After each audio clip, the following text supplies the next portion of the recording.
Hello friends, मैं मनीष कुमार आपके अपने चैनल चौरसिया मैथमेटिक्स 2.0 में स्वागत करता हूं। आज फिर से हम एक नए वीडियो जो आपके इतिहास से संबंधित है, अकबर के जीवन चरित्र के बारे में वर्णन करते हुए आपके पास पेश करते हैं। जब कनौज या बिलग्राम के युद्ध में 1540 ईस्वी में हुमायूं शेरशाह सूरी के हाथों पराजित हो गया तो वहां से निष्कासित कर दिया गया शेरशाह सूरी के द्वारा, और जंगलों में दर दर कर ठोकरें इधर उधर खाते रहते, लुका छिपी करते हुए काबुल जा पहुंचा। 1541 ईस्वी की बात है कि हुमायूं अपने फ्रेंड्स के यहाँ शरण लिया। उसका फ्रेंड्स जो था पेशे से हाफिज था। उसकी एक पुत्री थी जिसका नाम हमीदा बानो बेगम था। हमीदा हुमायूं को बहुत अधिक भा गई और हुमायूं ने हमीदा बानो बेगम से निकाह कर लिया। जब निकाह कर लिया तो एक साल के करीब बाद 15 अक्टूबर 1542 ईस्वी को एक पुत्र पैदा हुआ उन दोनों के, हमीदा बानो के गर्भ से, और उस पुत्र का नाम जलाल हुआ, जो कि आगे चल करके अकबर के नाम से विख्यात होता है। उसका जन्म 15 अक्टूबर 1542 ईस्वी में अमरकोट के हिंदू राजघराने में हुआ था। जब अकबर का जन्म हुआ तो अपने हाफिज से उसका हाथ दिखलवाने के लिए हुमायूं गया तो, और उसके बारे में जानना चाहा, उसके भाग्य के बारे में कि क्या आगे चल करके ये भी हमारी सभ्यता, संस्कृति वगैरह को, साम्राज्य को आगे बढ़ाएगा या फिर हमारी ऐसी ही दर दर कर ठोकरें खाने को लिखी है और इसकी किस्मत में क्या है। तो उसके हाफिज ने बतलाया हुमायूं को कि ये जो आपका पुत्र है जलाल, ये इतना भाग्यशाली है कि इसके जैसा विश्व में न तो कोई दूसरा महान शासक बना है और न ही कभी फ्यूचर में बनेगा। और जब अकबर 3 साल का हुआ तो शेरशाह सूरी का मौत हो गई कलिंजर के किले में, जो कि आपका आग्नेयास्त्र नामक तोप चला रहे थे। जब शेरशाह सूरी की मौत हो गई तब जाकर के हुमायूं को पता चला कि शेरशाह सूरी मर गया, तो पुनः दिल्ली पर अपना आधिपत्य जमा लिया हुमायूं, और धीरे धीरे अकबर बैरम खान की संरक्षण में रहने लगा। बैरम खान ने उसे तलवारबाजी, घुड़सवारी की सारी शिक्षा दी। तब अकबर 12 साल का हो गया और 12 साल के मात्र उम्र में अकबर, एक सैनिक में जितनी खामियां होनी चाहिए अकबर के पास पूरी खामियां हो गई थी, सब विशेषता उसके अंदर मौजूद हो गई थी। और उस समय अकबर का तबीयत बहुत खराब हो गया। तब जाकर के मस्जिद में हुमायूं ने अल्लाह से दुआ किया कि मेरे जितना भी सुख है मेरे पुत्र को मिल जाए और उसका सारा दुख मुझे मिल जाए। और अल्लाह ने, रब ने उसकी बातें स्वीकार कर ली और उस दिन से लगातार अकबर की स्थिति ठीक होने लगी और हुमायूं की स्थिति दयनीय होने लगी, खराब होने लगी। अचानक पुस्तकालय की सीढ़ियों से नीचे उतर रहा था हुमायूं और उसकी मौत हो गई 1556 ईस्वी में। उस समय अकबर 13 साल का हो गया था और जब उसके पिता की मृत्यु हो गई तो 13 साल के उम्र में इतिहास में पहली बार ऐसी घटना घटी थी कि 13 साल के उम्र में अपने पिता की मृत्यु के बाद कोई पुत्र गद्दी का बागडोर संभाला हो। और जब 1556 ईस्वी में जलालुद्दीन मोहम्मद अकबर दिल्ली की गद्दी पर बैठा तो उसके विरोधियों को जब पता चला कि मात्र 13 साल का एक लड़का दिल्ली की शासन की बागडोर संभाल रहा है, तो उन्होंने उसे पराजित करने के लिए उस पर हमला कर दिया। और जब हमला किया तो सबसे पहला हमला हेमू नामक योद्धा ने किया। उस समय अकबर मात्र 13 साल का ही हुआ था और इससे पहले उसने युद्ध में कभी भी हिस्सा नहीं लिया था। हालांकि युद्ध का पूरा क्रियाकलाप वो समझ गया था, क्योंकि इससे पहले बैरम खान के संरक्षण में वो था और एक सैनिक को जितनी शिक्षा होनी चाहिए वो पूरा का पूरा अकबर के पास हो गया था। तब जाकर के जब युद्ध की घोषणा कर दिया हेमू ने अकबर के विरुद्ध, तो अकबर पीछे नहीं हटा, वो पीछे मुड़ करके नहीं दिया देखा और युद्ध में पहली बार 1556 ईस्वी में शामिल हो गया।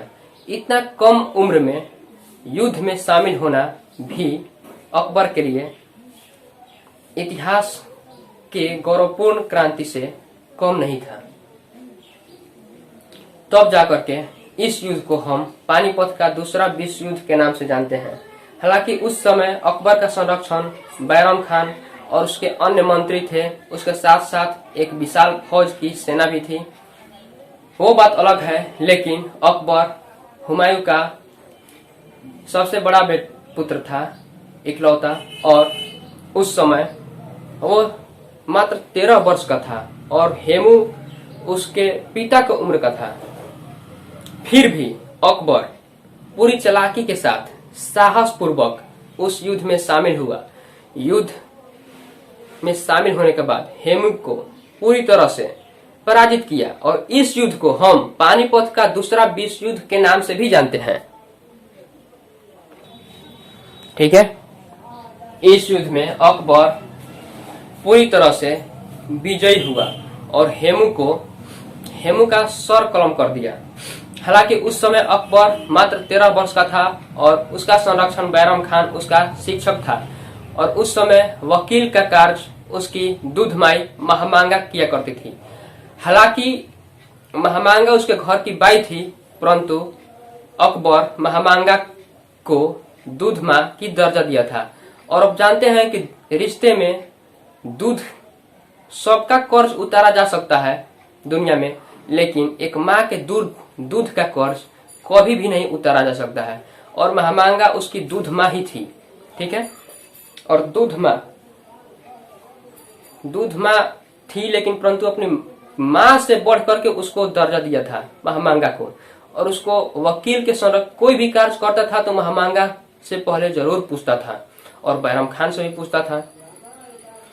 समय गुजरता जाता है। अकबर की शादी देखिए, अकबर की शादी जो है, अकबर जब मात्र 5 वर्ष का था तो उसी समय उसके पिता की पुत्री सलीमा बेगम से बाद में हुआ, परंतु उससे पहले उसकी निकाह उसका मित्र बचपन का दोस्त जब मात्र महज केवल 5 वर्ष का था अकबर, उसी समय उसके पिता अकबर का विवाह निकाह रुकैया बेगम से करवा दिया था।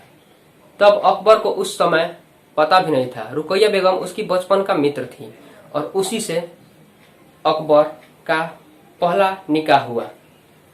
5 वर्ष का जब था उसी समय उसका निकाह हो गया था रुकैया बेगम से। रुकैया बेगम पढ़ने में बहुत तेज तरार थी, दिमाग से बहुत तेज थी और कोई भी कार्य अकबर करता था तो रुकैया बेगम का सलाह जरूर लेता था। पहले तो महामांगा का सलाह लेता था अपनी दूध माँ, और उसके बाद रुकैया बेगम से जाकर के सलाह लेता था कि उसकी दूध माँ इस तरह की बात कर रही है, क्या यह बात सही है, उचित होगा अथवा अनुचित होगा। और रुकैया बेगम जब ठेपा लगा देती थी कि हाँ ये बात सही है, तो जाकर के अकबर कर लेता था। अकबर जो है रुकैया का कठपुतली उस समय बन गया था, क्योंकि अकबर जो था अंगूठा छाप था। आप गाना सुने होंगे, भले अंगूठा छाप है लेकिन सबका हम बाप हैं। ठीक है, वैसा ही अकबर भी था। अकबर चूंकि 13 साल की उम्र में ही गद्दी की बागडोर संभालने लगा और यही कारण है कि वो उसको पढ़ाई से, शिक्षा से मात्र भेंट नहीं हुआ। वो क ख ग घ लिखना भी नहीं जानता था और फिर भी इंडिया का बागडोर संभाला। जब रुकैया बेगम का निकाह हो गया उसके बाद आगे चल करके बहुत सारे युद्ध किया अकबर, अपना क्षेत्रफल को बहुत विस्तार किया, ठीक है। फिर रुकैया बेगम की ही बड़ी बहन जिसका नाम सलीमा बेगम था, उससे भी अकबर ने निकाह कर लिया।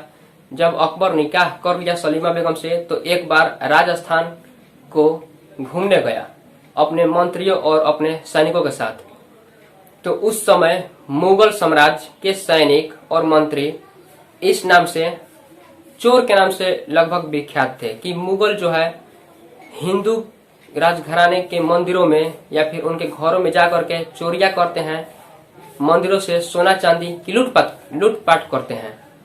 उस समय वहां की शासिका जोधा बेगम थी।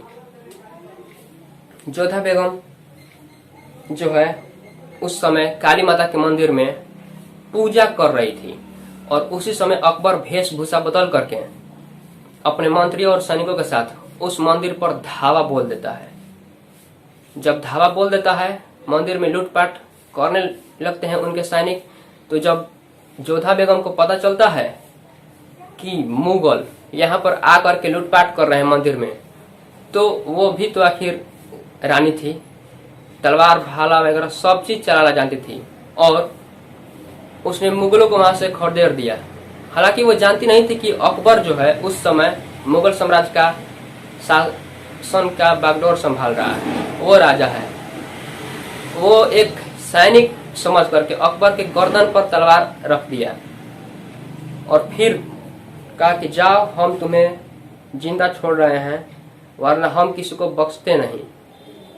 इतना कह करके जोधा बेगम ने सभी मुगलों को वहां से बिना एक सोना चांदी का तिनका भी लिए सभी मुगलों को वहां से खदेड़ देती है, भगा देती है। और अकबर अपने सैनिकों और मंत्रियों से कहता है कि पता लगाइए कि आखिर ये गर्ल है कौन।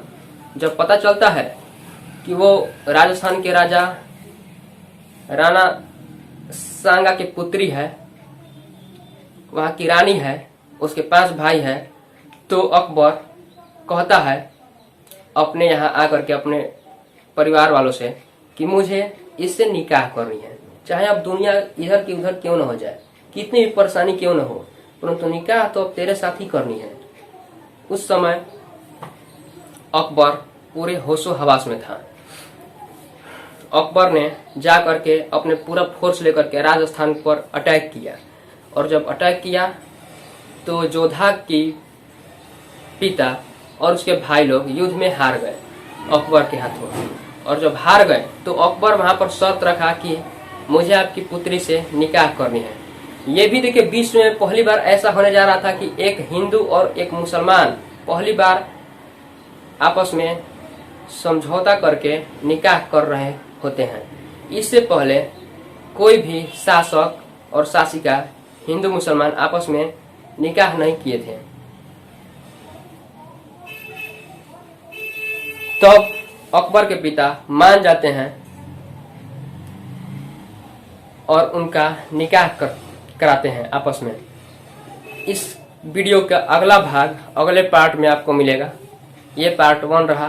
अकबर अभी बहुत आगे चलेगा, इससे रिलेटेड कहानी। अगर आपको हमारी वीडियो अच्छा लगता है तो हमारा चैनल चौरसिया मैथमेटिक्स 2.0 को सब्सक्राइब जरूर करें, वीडियो को लाइक करें, कमेंट भी करें, सहयोग करना चाहते हैं तो शेयर भी कर दें। चलिए।